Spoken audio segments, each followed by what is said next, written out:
magmamarinate tayo ng manok. Yan, nilagyan ko na ng bawang. Lagyan natin ng toyo. Ay! Yan. Tapos suka. Masyadong madami, baka umasim. Kunting asin. Siyempre, hindi mawala ang asukal. Yan.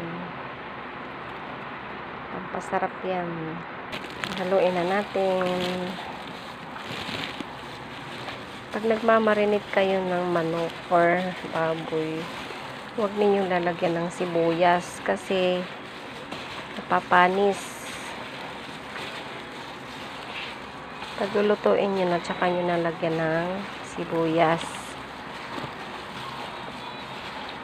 Halu-haluin lang ninyo ng maigi hanggang sa mahalo lahat ng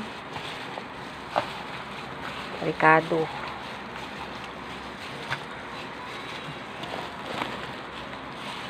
Babad natin ito guys ng 24 hours. Bukas pa ito lulutuin guys.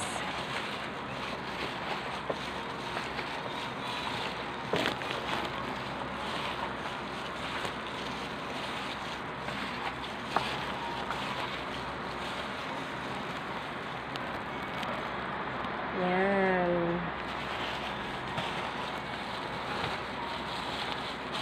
Halu-haluin lang ng maigi.